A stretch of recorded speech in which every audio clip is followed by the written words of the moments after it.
अस्सलामुअलैकुम वरहमतुल्लाहि वबरकात। अल्लाह के नाम से शुरू जो बड़ा मेहरबान और निहायत रहम करने वाला है। बिहार और उससे भी ज्यादा आसाम में पिछले एक हफ्ते में बहुत ही भीषण बाढ़ आई है।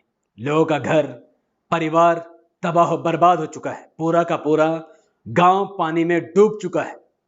कोई इनकी मदद के लिए तैयार नहीं है। असम की बीजेपी सरकार या चाहे बिहार की एनडीए सरकार, कोई भी अपने लोगों की मदद के लिए तैयार नहीं है। बाढ़ में मारे जा रहे लोग, तड़प रहे लोग, परेशान रहे लोग, चाहे असम के हो या चाहे बिहार के, वो लोग अपना रास्ता खुद निकाल रहे हैं। कोई छतों के ऊपर बैठकर या खुद से नौका बनाकर वो लोग अपने घर परिवार को बचा रहे हैं। एक पिक्चर सामने आई जहां पर एक इंसान अपना पूरा अनाज बचाकर पानी में पूरी तरीके से डूबकर वो सरवाइव करने की कोशिश कर रहा है, लेकिन सरकारी हेलीकॉप्टर, सरकारी खजाने से इसकी कोई भी मदद नहीं की जा रही है।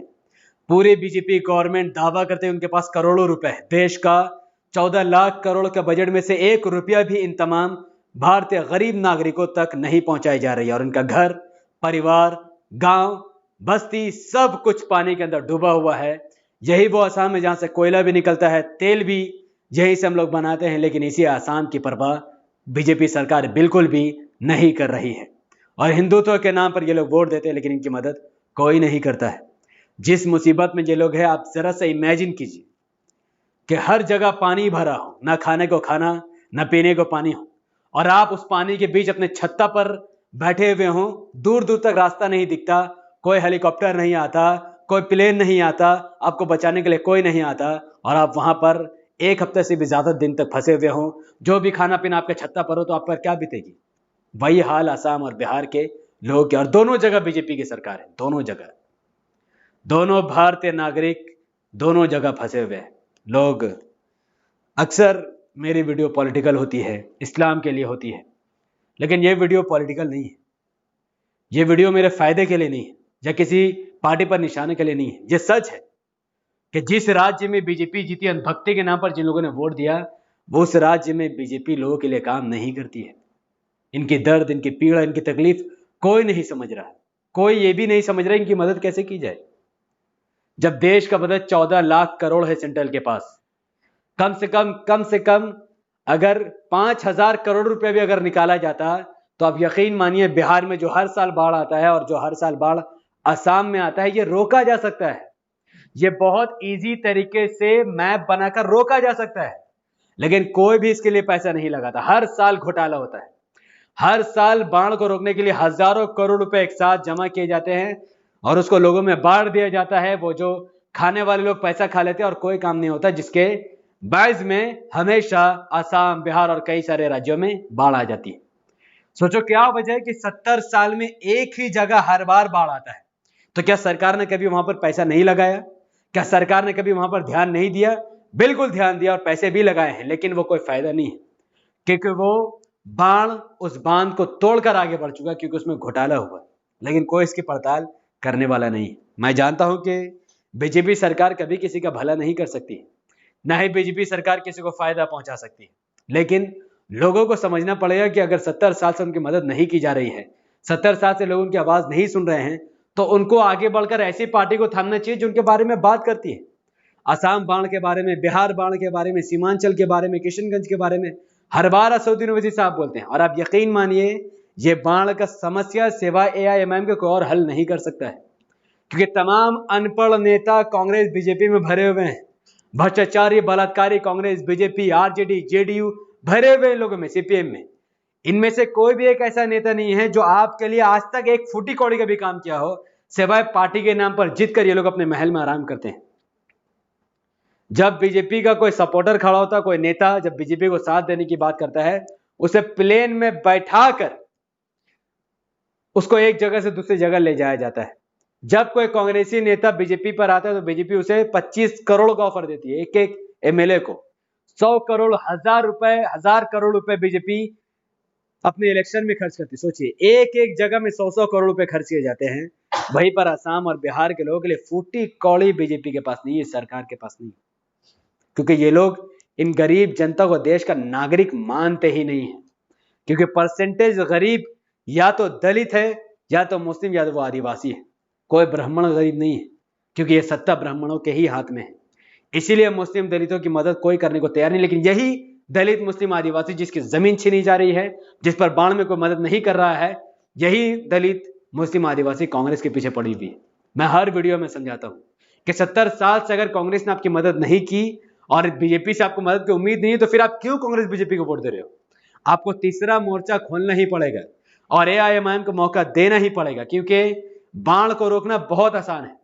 पूरा रोड मैप है। ये एक पढ़ा लिखा इंसान बाढ़ को बहुत इजीली रोक सकता है। जब गर्मी का मौसम हो, जब बाढ़ नहीं आती है ठंडे के मौसम में, उस वक्त खुदाई करके और कई सारे टेक्नोलॉजी का इस्तेमाल करके बाढ़ से पूरी की पूरी बस्ती को महफूज किया जा सकता है, पैसे खर्च करके। लेकिन उसके लिए ईमानदार नेता और ईमानदार सरकार चाहिए, जो कि कांग्रेस और बीजेपी के अंदर नहीं है। वो सिर्फ असदुद्दीन ओवैसी साहब ही करवा सकते हैं। लेकिन ये जो लोग पानी में डूब रहे हैं, ये जो लोग पानी में तैर रहे हैं, अपने बाल बच्चों के साथ घर के ऊपर एडजस्ट कर रहे हैं, स्ट्रगल कर रहे हैं, बचने की उम्मीद लगा रहे हैं, इन लोगों को ये नहीं पता कि वोट किसको देना है। इन लोगों के पास लोग आते हैं, अगर कोई दलित है तो बीजेपी के कार्यकर्ता, आरएसएस के कार्यकर्ता जाकर कहता है कि मुसलमानों से तुम वो खतरा, तुम बीजेपी को वोट दो, वो बीजेपी को वोट दे देता है। कोई बेईमान भारतीय नागरिक है, गरीब है, उसको पता नहीं है, 5,000 रुपए लेकर वो वोट दे देता है। कोई मुसलमान उसको पैसे दो चाहे ना, तो फिर भी वो कांग्रेस को वोट दे ही देता है, क्योंकि उसको पता है कि बीजेपी मुझे नुकसान करेगी, कांग्रेस नहीं करेगी। लेकिन उसको ये नहीं पता कि कांग्रेस ही तो सबसे बड़ी बीजेपी की सपोर्टर है। कांग्रेस की सरकार में तो दंगा हुआ, कांग्रेस की सरकार में तो बाढ़ आ रहा है। लेकिन कोई ये घर घर जाके बताने को तैयार नहीं है कि भैया मुझे पैसा नहीं चाहिए, मुझे कुछ नहीं चाहिए, मुझे कौम परिस्थिति करनी, मुझे देश की रक्षा करनी है। आपको देश को आगे बढ़ाना, खुद को बचाना, तो आप एआईएमआईएम को वोट दो। कोई इसके लिए तैयार नहीं। बिना पैसे के कोई काम करने को तैयार नहीं है, बिना पैसे कोई झंडे को लेने को तैयार नहीं है। और हमारी नजरों के सामने ऐसे दृश्य आ रहे हैं जहां पर इंसान डूब डूब कर अनाज को बचा रहा है, जहां पर इंसान डूब डूब कर अपने घर वालों को बचा रहा है, जहां पर इंसान परेशान होकर, हैरान होकर अपने तरीके से खुद को मदद करने की और खुद के परिवार वालों को मदद करने की कोशिश कर रहा है, जहां पर एक पूरा परिवार छप्पर पर, छत्ता पर अपने आप को बचाने की कोशिश कर रहा है और कोई कुछ नहीं उनके लिए कर पा रहा है। जबकि एक ईमानदार सरकार होती तो हेलीकॉप्टर भेजकर उनको बचा लेती, उनको घर भी बना कर देती, बाड़ी भी बना कर देती, सब कुछ बना कर देती, उनको बाढ़ की जगह से बचाकर दूसरी जगह ले जाती और दूसरा साल वहां पर बाढ़ आने से पहले इंतजाम करवा लेती। लेकिन लोग समझने को तैयार ही नहीं है। वही बीजेपी, वही कांग्रेस, वही आरजेडी, वही जेडीयू, वही सीपीएम, वही अखिलेश यादव, वही मायावती, वही राहुल गांधी, वही नरेंद्र मोदी, वही सब कुछ वही चल रहा है। वही ममता बनर्जी, बंगाल में भी बाढ़ आता है। लेकिन कोई सोचने को तैयार नहीं कि जब हर साल बाढ़ आ रही है तो सरकार क्या कर रही है। सरकार घोटाला कर रही है, सरकार भ्रष्टाचार कर रही है, उनके मंत्री बलात्कार कर रहे हैं, लेकिन किसी को परवाह नहीं। आपका गलत वोट का ही नतीजा है कि आप इस बाढ़ में डूब रहे हैं। मेरे वीडियो ये बाढ़ में डूबने वाले लोग नहीं देखते हैं, लेकिन मेरे वीडियो जो लोग इस वक्त देख रहे हैं, अगर वो अनभक्त नहीं है, चाहे मुस्लिम अनभक्त कांग्रेस के गुलाम या हिंदू अनभक्त बीजेपी के गुलाम, अगर वो ये नहीं है, एक न्यूट्रल इंसान है, तो वो समझ रहा है मेरी बात को कि आखिर एआईएमआईएम की जरूरत भारत को क्यों है, एआईएमआईएम जैसी ईमानदार पार्टी की जरूरत आसाम, बिहार को क्यों है। वो समझ रहे हैं। आसाम के लोगों के पास तो फिलहाल मौका नहीं है, लेकिन बिहार में इलेक्शन है नवंबर अक्टूबर के करीब, और बिहार की जनता के पास ऑप्शन है कि एक बार एआईएमआईएम पर ट्रस्ट करके वोट दिया जाए और आने वाले हमेशा के लिए वो बाढ़ से खुद को सुरक्षित बना सकते हैं, वो खुद को महफूज बना सकते हैं, स्कूल कॉलेज हॉस्पिटल के लिए जान पाए। अब सोचो, जो बीजेपी पार्टी एनआरसी सीडब्ल्यूए के नाम पर हजारों करोड़ों रुपए लगा देती है आसाम में, लेकिन यही बीजेपी पार्टी इन बाढ़ पीड़ित लोगों को बचाने के लिए 1 रुपया भी खर्च करने को तैयार नहीं, एक जरा भी इनकी मदद करने को तैयार नहीं। अगर बीजेपी का कोई मंत्री कहता है कि हमने लोगों की मदद की है, तो फिर ऐसे पिक्चर्स कहां से आए? ये लोग क्यों अकेला दर बदर फिर रहे हैं? क्यों ये लोग पानी में डूब रहे हैं? क्यों ये लोग छत्ता पे एडजस्ट कर रहे हैं? क्यों ये लोग अपनी जिंदगी से स्ट्रगल कर रहे हैं? क्यों? क्योंकि ऑफिशियल स्टेटमेंट देना, झूठ बोलना बहुत आसान है, लेकिन रोड में, ग्राउंड में उतरकर लोगों की मदद करना बहुत मुश्किल है। लेकिन एआईएमआईएम का हर नेता की यही खासियत है कि वो जमीन में उतरकर लोगों की मदद करते, लोगों से बात करते हैं। अख्तर उर रहमान साहब जो बिहार में इस वक्त एआईएमआईएम के लिए काम करे, वो घर घर जाकर लोगों को समझा रहे हैं कि एआईएमआईएम क्यों इंपॉर्टेंट है। आदिल भाई जो घर घर जाकर लोगों को समझा रहे हैं, और उनके कई सारे सपोर्टर जो दूर बैठ कर भी एआईएमआईएम की मदद कर रहे हैं, और वहां रहकर भी, ग्राउंड में भी, बिना पैसा, बिना मकसद का। एआईएमआईएम के ही ऐसे कार्यकर्ता जो बिना पैसे लिए लोगों की मदद करते हैं, बिना पैसे लिए झंडा उठाते हैं, बिना पैसे लिए पिंडाल बांधते हैं, बिना पैसे लिए लोगों के हक की बात करते हैं। सिवाय एआईएमआईएम के कोई दूसरी ऐसी पार्टी नहीं, कोई नहीं, चाहे सीपीएम हो, कांग्रेस हो, बीजेपी हो, आरजेडी हो, जेडीयू हो, एसपी हो, बीएसपी हो, टीएमसी हो, कोई नहीं।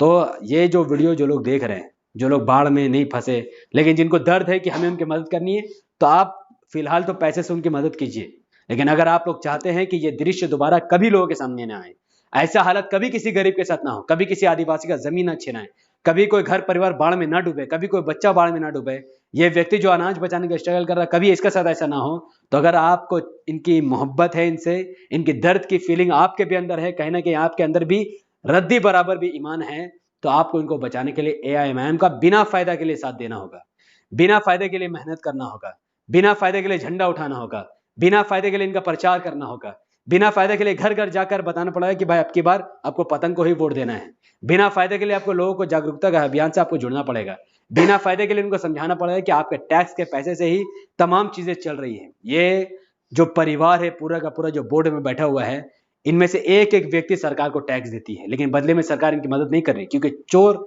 सत्ता में है, भ्रष्टाचारी सत्ता में है, बलात्कारी सत्ता में है। उम्मीद है आप लोगों को मेरी बात समझ में आई हो। और असम की और बिहार की हालत बहुत खराब है। जो भी जिस भी पार्टी का कार्य करता है वो इसके लिए आवाज उठाए, अपने नेताओं को कहे कि वो उनके लिए आवाज उठाए। आजाद साहब लगातार सीमांचल असम की आवाज उठाते हैं, और आप लोग अगर कांग्रेस की गुलामी करते तो आप कांग्रेस को बोलो आवाज उठाने, अगर आप SP BSP की गुलामी करते हो आप उसको बोलो आवाज उठाने। लेकिन चुप रहने से इनके साथ जो नुकसान होगा वो आप इमेजिन नहीं कर सकते, कि रात भर या पूरा हफ्ता ऐसी जगह बिताना जहां आसपास पानी ही पानी, ना खाने को खाना ना पीने को पानी। बहुत बहुत शुक्रिया। AIMIM का साथ जरूर दीजिए, तभी सबका साथ सबका विकास हो सकता है, एक गरीब और दलित मुसलमान के साथ इंसाफ हो सकता है। अस्सलाम वालेकुम वरहमतुल्लाहि वबरकात। अल्लाह की सलामती रहमत बरकात आप तमाम भाइयों और बहनों पर हो। मैं अल्लाह भी पीस अपॉन अस।